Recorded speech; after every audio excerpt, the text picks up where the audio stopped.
section 2.04, the approval of the agenda. Can I get a motion to approve tonight's agenda? I move Jeffries. Second. Boletta? Yes. Coburn? Yes. Jeffries? Yes. Kolovic? Yes. Light? Yes. Ostermeyer? Yes. Murphy? Yes. Section 3.01, closed session meeting minutes from July 23rd of 2025. Can I get a motion to approve the closed session meeting minutes as presented? I can make a motion, Brent. I second Ostermeyer.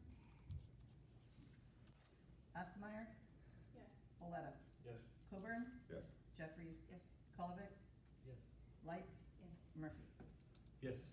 Moving on to communications, 4.01, recognition of our national speech students. Mr. Carter is here this evening to tell us about the fabulous. Where would you like me to stand? Come to the podium. Go ahead and do that. It is my honor to convey some of the success that our students have demonstrated over the last part of our school year last year and into the summer.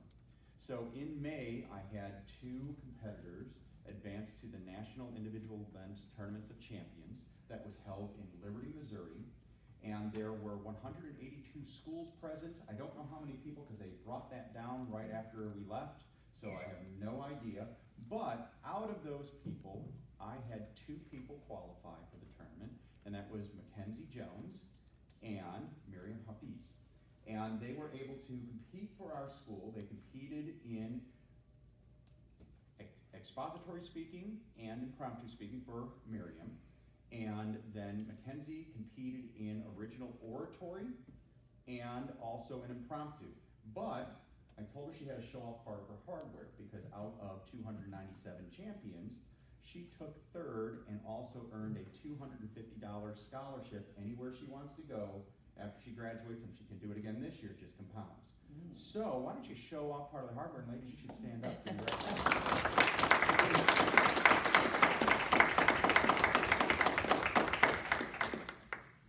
Here's my plate.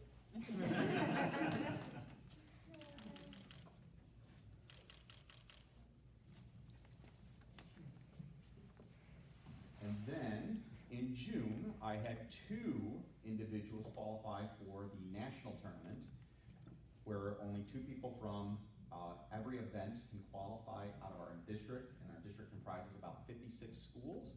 So we had 2 people represent us at the national tournament that occurred in Des Moines, Iowa. And the 2 people who advanced were Edward Wilson in congressional debate, in the Senate in particular, and our very own Charlie Cosbab, if you would stand up here for a second, buddy. And he went World Schools debate, and there were over 1,200 people there, and over 1,200 schools there, and just shy of 6,000 competitors. And they represented us well. So Charlie not only did World Schools, but he also did extemp debate, and Edward also did extemp debate. So I'm very happy with what they did this year. We should congratulate them.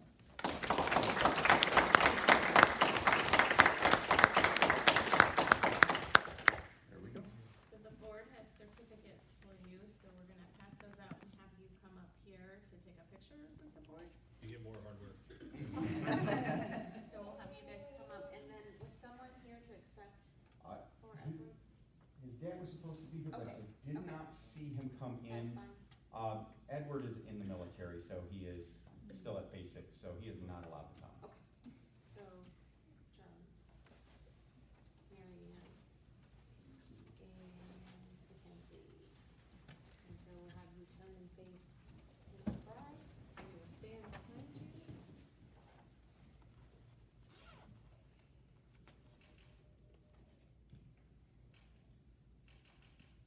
We're good? Thank you. Congrats. Congrats. Okay, Thank you.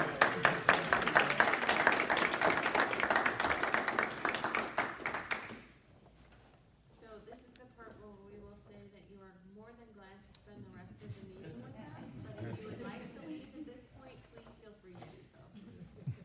You're not offending us. It's okay. Thank you. Thank you. Thank you.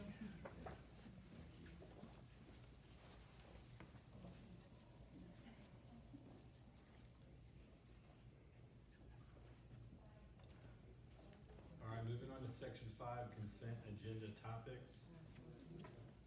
Oh, yeah, sorry. We're still on 4.02. This is the citizens' opportunity and visitors to address the school board concerning any of our agenda topics tonight. Have anybody signed in? Okay, moving on to section 5, consent agenda items. We have several things listed on here. Does anybody have any questions, comments, or concerns about any of our consent agenda item topics before we move for approval? Hearing none, I'd ask for approval on our consent agendas items from section 5. Make a motion, below. Second, Coburn. Light, Yes. Astmeyer, Yes. Boletta, Yes. Coburn, Yes. Jeffries, Yes. Kolbeck, Yes. Murphy. Yes. Moving on to section 6, this is our personnel consent agenda items. Does anybody have any questions, concerns, or comments on any of these sections underneath agenda item 6? Hearing none, I ask for a motion for approval. So moved, Coburn. I'll second Ostermeyer. Kolbeck, Yes. Light, Yes. Astmeyer, Yes. Yes. Boletta, Coburn, Yes. Jeffries, Yes. Yes. Murphy. Moving on to section 7, finance, 7.01. We have Wendy here to do our tentative budget presentation for the upcoming school year of FY '26. I am just gonna give you a quick overview of the budget and what to expect this year. I will say that we went over it in the finance meeting last week, so that, everybody is aware. I also have this on the website, and it's the annual budget report. It's very in-depth, so if anybody would like any deeper information, you can look it up on the website. We are just gonna give you. Oh, did I do that?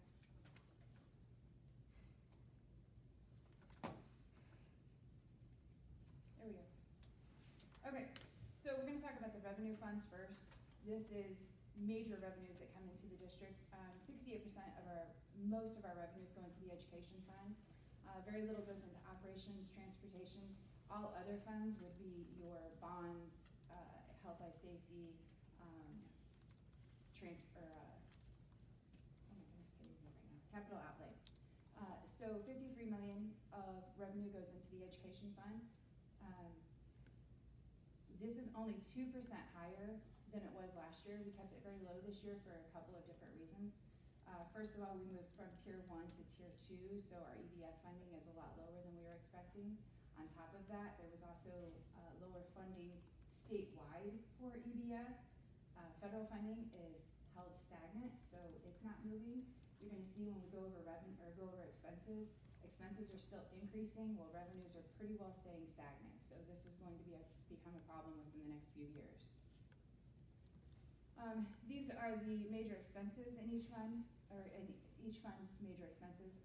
It's pretty much set up just the way the revenue is set up. Education is the most used fund that we have in the school district.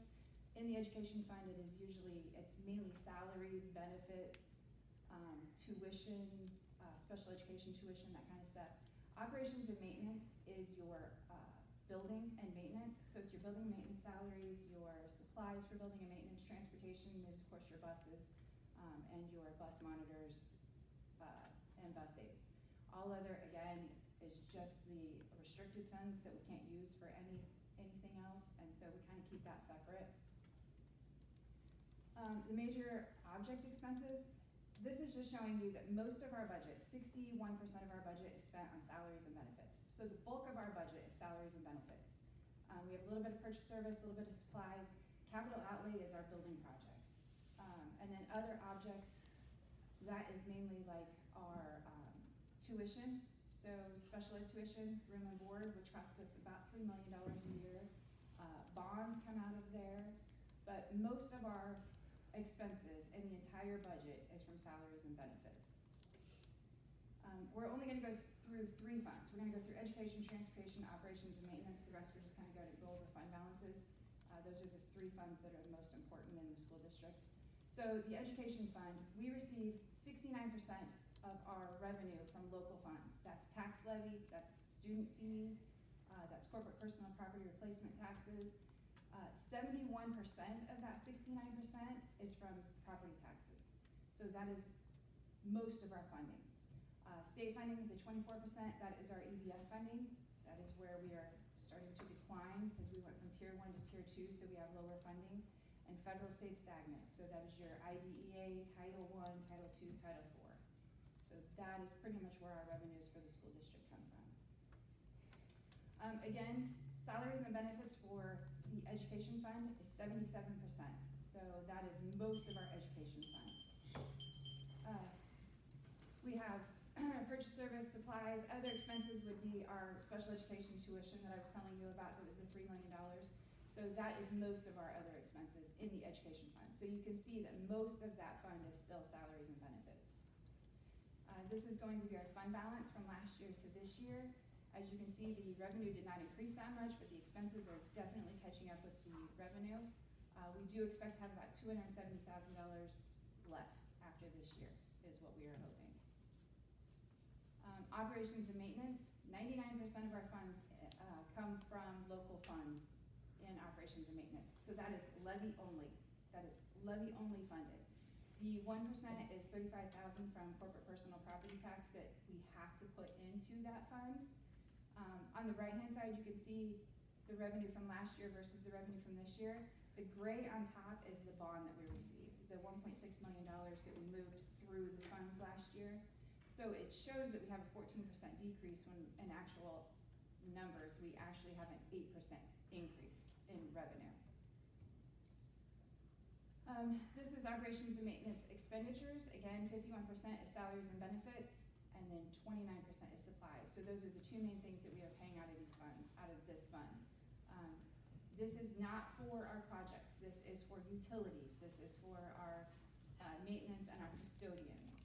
So half of that fund is just for our maintenance and our custodians. Again, the green at the top is the 1.6 million that just moved through the fund. So it's showing a decrease, but yet again, it's really increasing by 8%.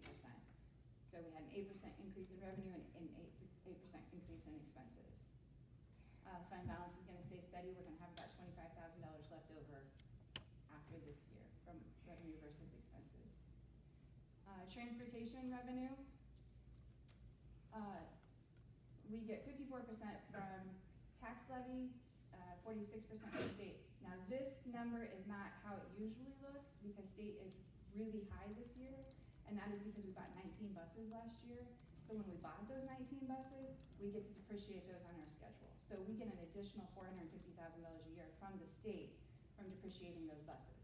Now our goal this year is to not have to buy 19 buses all at one time ever again. So we're going to start buying a couple buses each year and kind of spread that out.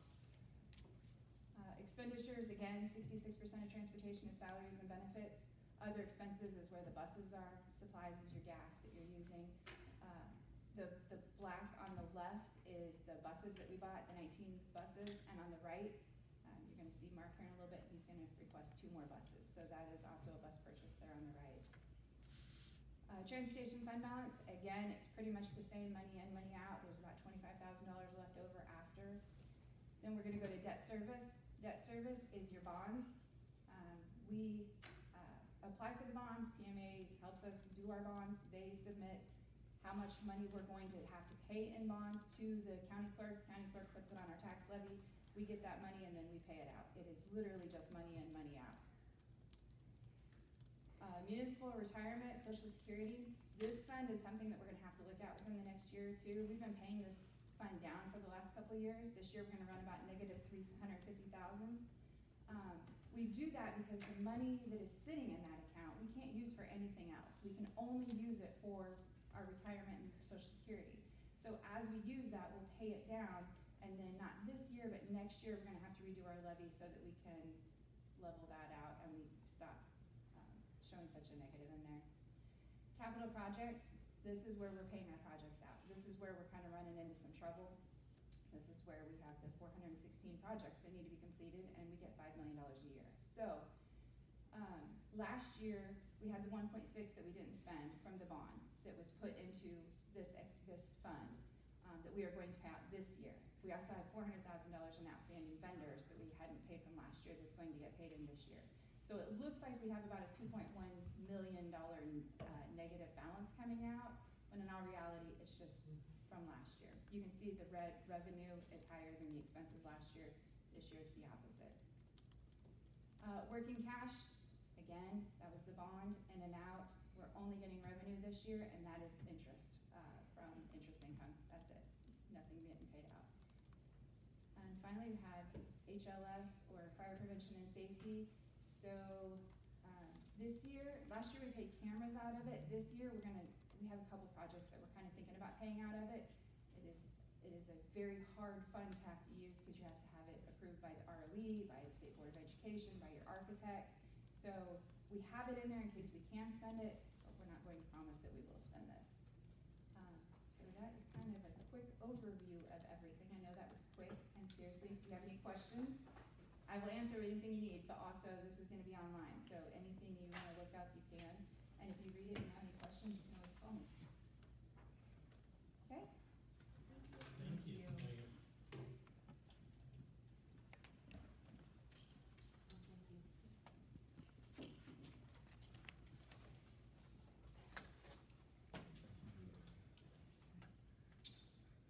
Moving on to 7.02, setting the hearing date for the budget for FY '26. So annually, the Board of Education sets a budget hearing to approve the budget in open session. The budget will be reviewed at the budget hearing during the September board meeting on September 24th, 2025 at the Ball-Chatham District Office here. We will notify everybody, again, this is just for informational purposes, so we can address and let everybody know when that hearing is going to be. Moving on to section 8, new business. We have the resolution for the disposal of technology equipment. So this is just a list of things coming out of the tech department that are obsolete and following state protocols, listing what we're disposing of for state record. I'll make a motion. Below. I can second. Brent? Jeffries, Yes. Colovic, Yes. Light, Yes. Ostermeyer, Yes. Boletta, Yes. Coburn, Yes. Murphy. Yes. Moving on to 8.02, the approval of the YMCA contract for years 2025 through 2028. So the YMCA provides after-school daycare services for elementary students on site. It's a 3-year contract, so they can allow for planning in their own budgeting process. Does anybody have any questions or concerns? Can I get a motion to approve? Jeffries, I move. Coburn, second.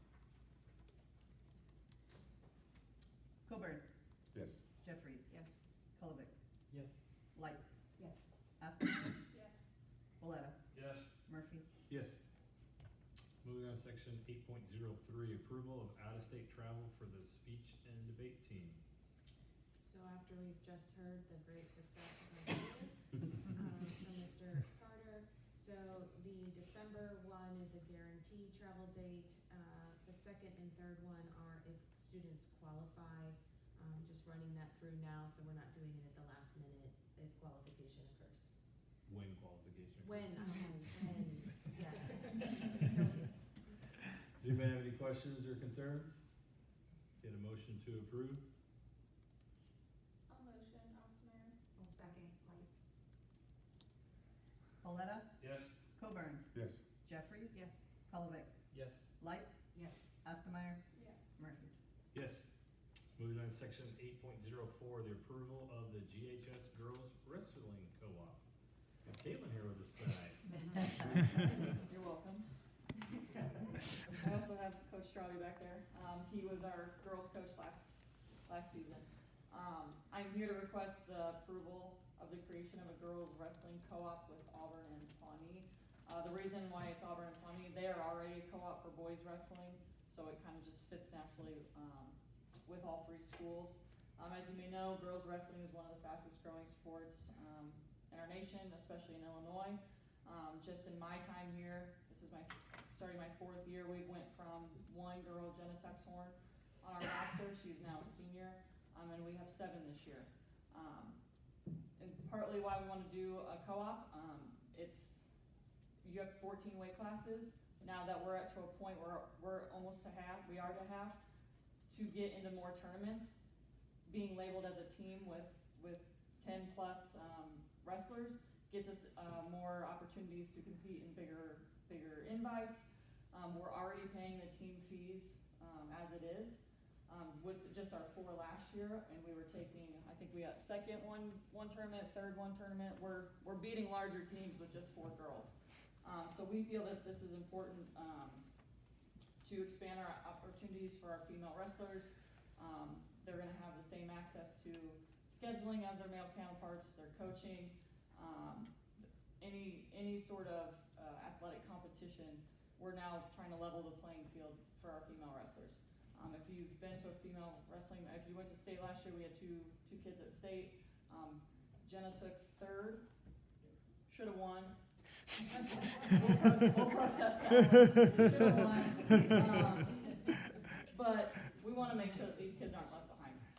They're a great group, and we feel that co-oping with Auburn and Pawnee is really just going to strengthen that program and continue to build through our middle school into our high school. Will this be under like the Chatham umbrella? Yeah, or so we would be the will host we school. we will be it, okay. Yep. So we already have singlets, female specific singlets that we bought last year for our team. We have competition ones and team ones, so they have 2 sets. We already, like I said earlier, we're already paying the team fees, so the finance doesn't change with that. We're already paying the hotel, so adding an extra couple kids, probably 1 room, which they're gonna help us with as far as covering the costs. Transportation, they still fit in the same vehicle that we were taking. So there's really, for this specific sport, there's really not a lot of change into what our operations already are. Is there a limit to the number of schools we can include in the co-op? Like, are there bordering still school districts, like I say, like a New Berlin to the west and potentially like a Rochester to the east? Is there room for expansion as the program? Yeah, there definitely could be. I think when I was doing research, I think the largest one I saw was 4 schools, and that was, I think it was a Porta co-op with some smaller schools. I think Porta and a couple others. So yes, there is opportunity to still grow within it. Part of the process is getting approval from your conference and schools on your schedule that have girls wrestling. So we got approval from all 3 conferences, from Pawnee and the Sangamo conference and then our conference. No one had any issues with it. It's a single class sport, so enrollment numbers don't matter. It's not going to move us up into 2A because there's only 1 class. So I would assume that the next step in the IHSA would be going to a team state format like the boys do, with the amount of teams that are now getting up to the 14 weight classes. Do you see as the program grows that we will remove ourselves from the co-op, or is it one of those things that once you're in the co-op, you're in it? So it's a 2-year cycle. So every 2 years we'll evaluate where we're at. So if we do have a standalone program, then we absolutely can have those conversations. But for, I would say, probably the next 4 years, we'll probably be needing the extra athletes from Auburn and Pawnee. And we do anticipate dominating, right? Yeah, I mean, our program speaks for itself, and Auburn's got a great program as well. So I assume we'll have some champions out of it. That's awesome. Any other questions or concerns? You have good work. Good luck. Can we get a motion to approve the acceptance of the co-op? I'll make a motion, Boletta. Second, Joe. Thanks, guys. Ostermeyer. Yes. Boletta. Yes. Coburn. Yes. Jeffries. Yes. Colvick. Yes. Light. Yes. Murphy. Yes. 8.05, approval on bus purchases. Mark's here to give us a presentation. Good evening, folks. I'm Mark Daly, the Transportation Director. I'm here tonight to recommend approving Midwest Transit Equipment for the purchase of 2 used or pre-owned 77-passenger school buses. We sent out for bids. We actually received 3 bids back this time, which is a first. But of the 3 bids, only 1 bidder met all specifications on that we sent out. And that was Midwest Transit Equipment. While they're a little more expensive, it keeps our fleet uniform. All of our other buses in the fleet are Class C buses or Type C buses. Central States bid Type D buses, which is a totally different animal in how you drive it, how you work on it, everything. And then the Midwest bus cells just, we felt like they had quite a few more miles on them. We're trying to get our fleet to where we don't have buses more than 10 years old. And in order to do that, we gotta keep the mileage low. I'm here to answer any questions you might have. Just answered all mine.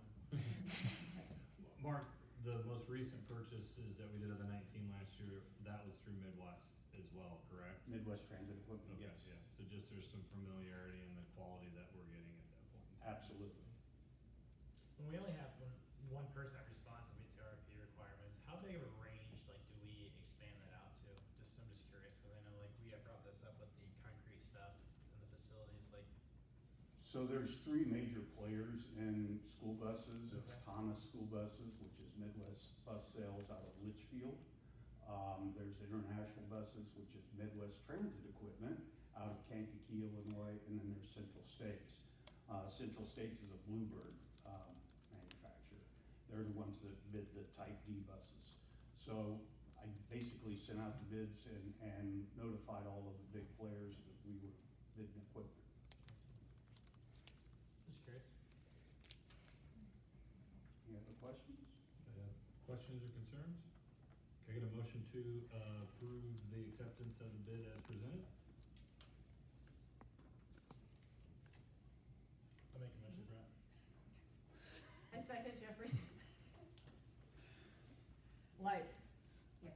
Askemeyer, Paletta, Yes. Coburn, Yes. Jeffries. Yes. Colvig, Yes. Murphy. Yes. Just need to go down the order. Thank you all. Thank you, Mark. Moving on to 8.06, first reading of press policies. Our policy committee met on August 4th, reviewed all of these policies that are listed, and then actually detailed out below. This is only for informational purposes and for the presentation. Anybody have any questions or concerns? All right, moving on to section 9, communications, 9.01, community engagement presentation. So we have Ed Sullivan here from E.O. Sullivan to share with us the information from phase 1 of community engagement. Okay, well, thank you. Ed Sullivan, I'm the owner of E.O. Sullivan Consulting. I am your community engagement consultant, my firm, along with people that work with me. So I'm here to present phase 1.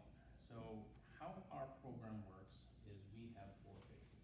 Think of it as a funnel where you start out real wide, asking open-ended questions, and each phase narrows things down. More data is included, more information is included, and they build off each other. So the eventual, what happens is phase 4, you come up with a final plan that is either instituted or not instituted by the board. The idea here is you're creating a community-driven plan, and we're getting the data so the board can make confident decisions moving forward, whether it's to move on to a referendum, whether it's to take that data and use things within your current budget. That's the job of us. So the first phase is really open-ended, and there's a lot of open-ended questions. Like everything, we start with messaging, and the messaging is really simple. Why are we here? Why are we here talking about the needs of the community, the needs of the district? What are the challenges we face? What are the good things that are happening in the school district? And what do we hope to accomplish? So messaging is the foundation of what we start with. Messaging will change over time, depending on what we hear from the community, or it might stay the same. But we're always kind of watching and learning from the community and responding to what they're telling us, which I think is the most transparent way to do things that I'm sure the board certainly wants to do. So in phase 1, we started with messaging. We built a community committee of 14 people that showed up to a meeting to listen to a presentation. The presentation was also put online. But we came and sat as a group for longer than the scheduled time because we had a robust discussion about what was going on. And we really want to do that with the community committee because we collect data 3 ways, and the community committee is one of those data points.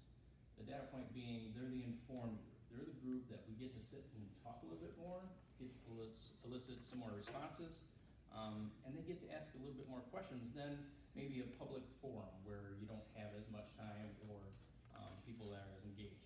Obviously, this group of individuals is a broad spectrum of the community, which we like. We don't want everybody to be so engaged with the school district that it's just, we're going to get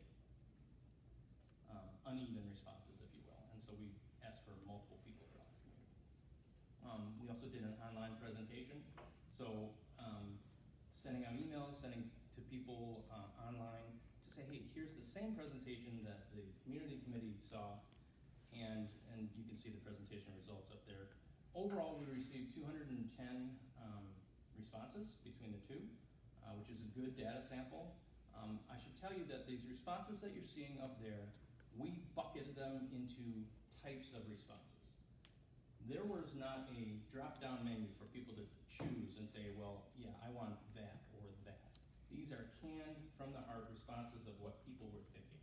We like to see that because we like to see what's out there in the district that maybe even the school board and the administration doesn't know about. We want people to be talking from the heart on phase 1. Phase 1, so, is a little bit more open-ended. And I'll go into some of these responses. So, what are our schools doing well? In both data points, so on the red side is the committee responses, on the black side is the community members' responses. So 196 participants and 14 on the community. So on both sides, preparing students in quality education and teachers, staff are the highest that people really thought needed to be discussed. What are our schools doing well? What are our schools doing well? So yes, preparing students, quality education, teacher, staff. Those are all great data points. They're obviously the highest that we see here. What challenges do our schools face and what can we do better? Both data points, once again, supporting all students. We really saw that a lot in the discussion of the community committee of what do we do to support our students. And it's really good to see that people are saying, okay, well, we have a school district really looking out for our kids, and that's great to see as you move on to phase 2, 3, and 4. What changes or improvements would we like to see in the school? Student supports, largest response from both data points. Obviously on the committee side, it was 30%, much higher than the rest. On the community side, you're looking at 26%. So pretty similar. Student supports, very high ranking for both groups. What resources do our teachers and students need to be successful? We had teacher and staff supports for both the committee and the public. And then if you look on the community member responses, they also added student supports as one of the highest responses. Obviously 30% and 26%. And so we want to make sure that we're talking about both of these as we move forward. And these responses will help build some of what we want to do going forward. So in phase 2, we build out a menu of items. The menu of items is to some degree going to be influenced by what we're hearing here. So how do we get preparing students, quality education, teacher, staff? How do we get the things to facilitate what the public has already said through your buildings and grounds and activities? Students, supporting all students, student supports. So all of these are the things that are going to be influenced as we move forward. And phase 2, I'll get to phase 2 as soon as I finish with this. Next, we really want to talk finances to some degree, at least at the very basic level. Are you willing to invest in our schools to achieve some of the improvements? The committee said 93% yes, I'm willing to invest something. They don't know what that is. We gave them some dollar ranges. That's just to really begin to facilitate a conversation more than anything else. Online it said 71% said yes, we're willing to have some type of discussion. If you then go and look and it says, well, how much? $50 to $100, greater than $100. The committee said 22% said yes, we're going to do a level.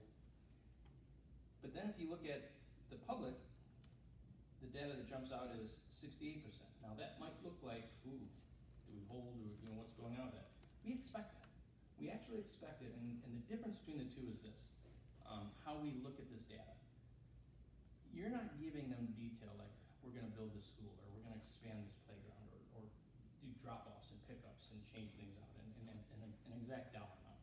So yes, if the people that are coming to an online presentation, if you will, you're going to see a larger number that says, we're unsure. But we look at that based on what the community committee, and remember when I said the data points we're looking at are, for the community committee, are your informed data set. Your informed data set are the ones that they heard a little bit more about what we're talking about, what the monitoring means. We were able to ask some questions. And so yes, we're going to see that.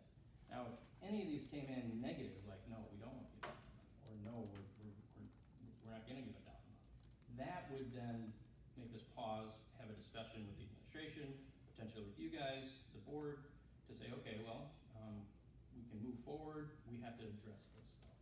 And so this is good data to see in an early stage. We will go more into that in the next phase. And then we also ask, if you're not willing to invest more money, which projects would you prioritize in the budget?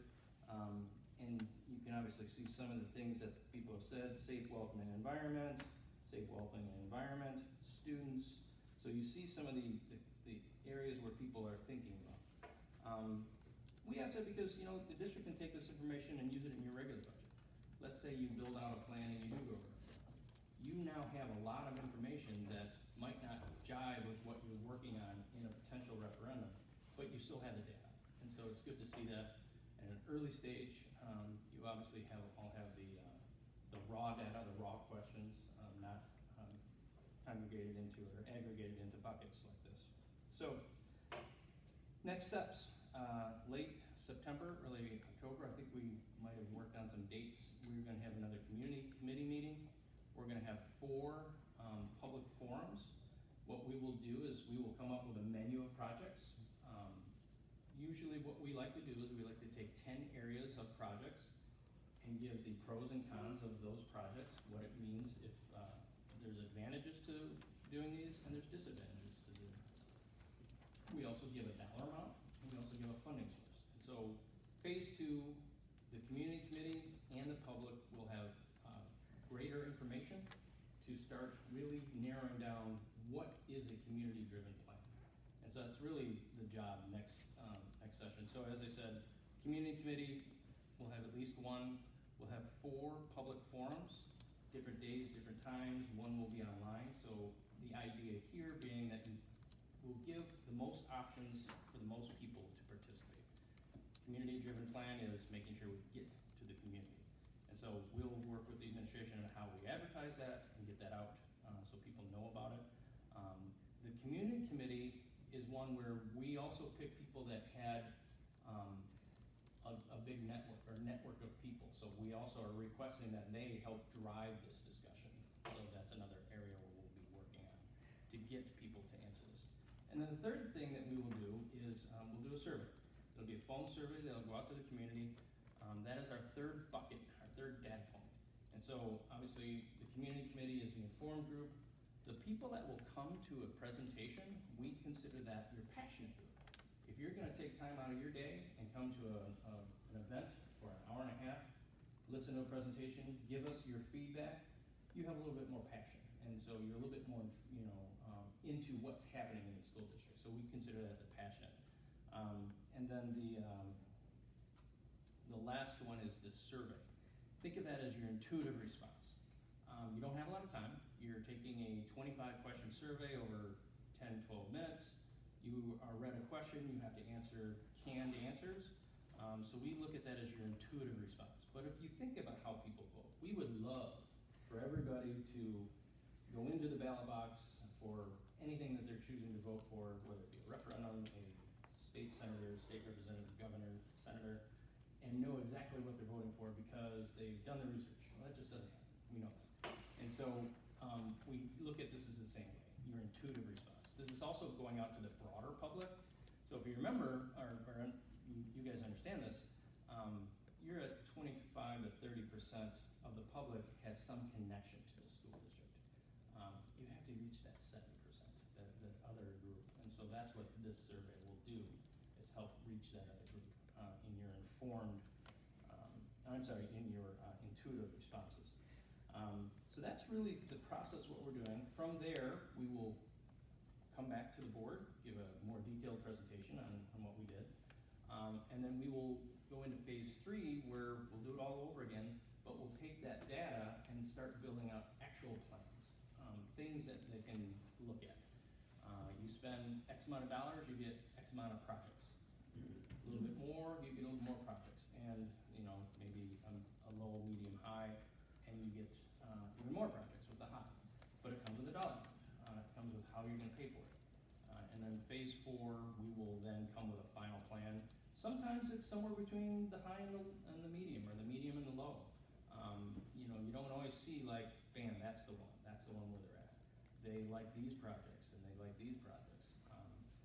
The survey and the responses from the public will tell us this. And hopefully, we're looking at 11, 12, 1,500 responses. And so we have a lot of data for you guys to be able to look at. And we will obviously come here and explain the data and take any questions. So with that, this is just phase 1. We'll be here for a little bit. But I'm happy to answer any questions. Anybody have any questions or comments for Ed? Okay, if you do, we obviously can be gotten a hold of, and I'm happy to answer them. Okay. Thank you very much. Yeah, you bet. Thank you. Thank you. All right, moving on to 9.02. Dr. Lynn's going to give us a presentation on our 6-day enrollment numbers. So this is a annual presentation that we make after collecting data from the 6th day of enrollment. And we use the 6th day of enrollment because at that point, we generally know which students have left the district and most students have arrived. Sometimes that's dependent on the start date of Springfield 186, but this year they did start within our 6-day window, so we're very confident about our numbers this year. Our 6-day enrollment number this year was 4,502 students. And in this very tiny chart, what I can highlight off of that is that I've been tracking this information that I had available to me back to the 11-12 school year. The green line shows the height of the highest points in the data. So what we see is our current sophomore class has been that height of our curve over time and has held that position. The positive news, I don't know if there's a thing that will highlight that. Oops, nope, I messed that up. Okay, the highlight of that, while Vicki puts that back up for me, is that we are in a positive enrollment number this year. So for the last 5 years, we have taken a negative decline in our enrollment, and this year we are up 30 from the declines of 143, 49, 9, 25, and 31 respectively over the last 5 years. Some of that is that our kindergarten class this year is slightly higher than it was last year. Also, we took a large number of students in at the freshman level, most likely from parochial schools in the area.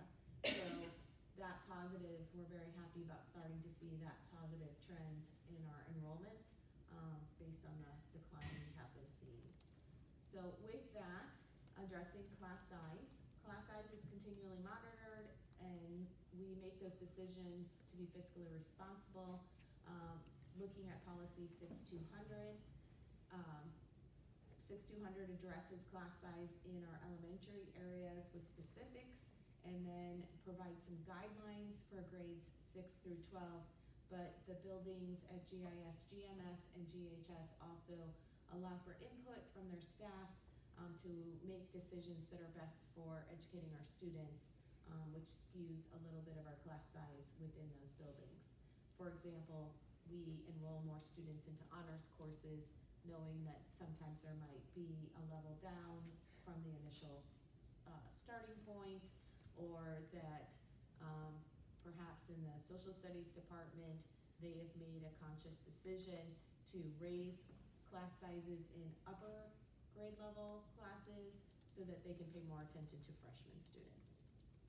So, within our elementary, so this is K-5, using that policy, how many of our classes are above our recommended policy, at our recommended policy, and below? We have 0 classes in K through 5 above the recommended class number.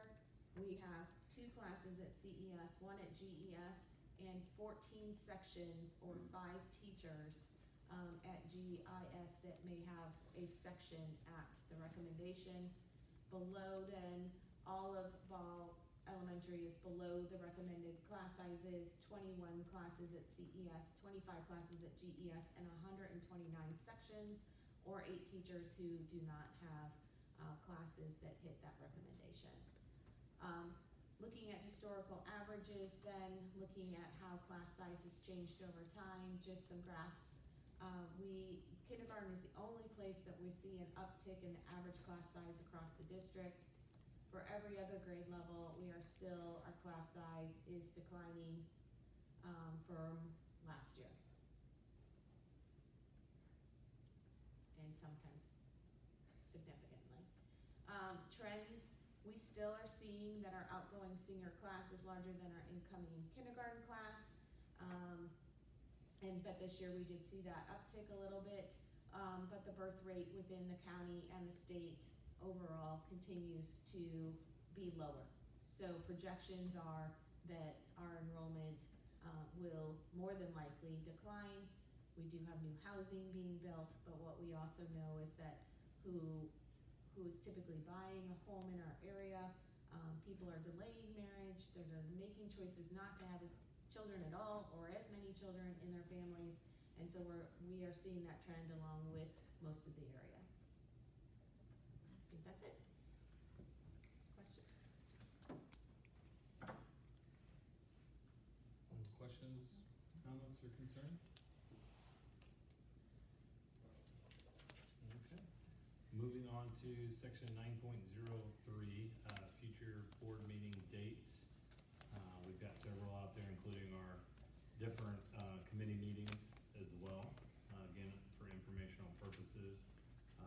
We do need to modify our current agenda tonight. We had an item from closed session that we'd like to further discuss and go back into closed session at the adjournment of our open meeting. So can I get a motion to modify? We still need to do, did you do dates? Yeah, we Oh, can okay. take, but I was gonna wait and let that go. Oh, okay. Yeah, Okay. so can we get a motion to modify today's agenda to allow us to reconvene into closed session after adjournment? I move Jeffries. Second, Coburn. Colvick, Yes. Light, Yes. Ostermeyer, Yes. Boletta, Yes. Coburn, Jeffries, Yes. Murphy. Yes.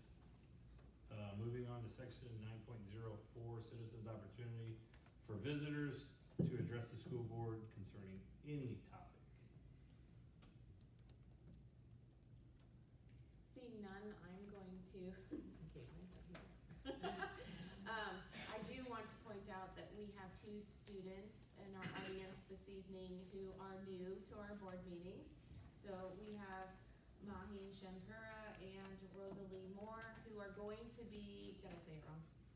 No, okay. I was like, I practiced. Okay, who are going to be our board liaisons this year. So they will be attending on behalf of student council to observe the operations of the board, take information back to student council, and they also then, in their liaison role here, have a seat now on student ambassadors as well. And so in April, you will hear from them on the work of student council as well, and be given a presentation by them on things that are happening within the high school as part of their role with us. So we would like to welcome them, and because they will be familiar faces for us over the entire school year. Thank you. Don't follow our lead and be late to the meeting like we were today. start our meetings on time. So with that being said, moving on to agenda item 10, adjournment. Can I get a motion to adjourn from regular meetings so we can reconvene into closed session? Make a motion below. Second, like. All in favor? Aye. Alright.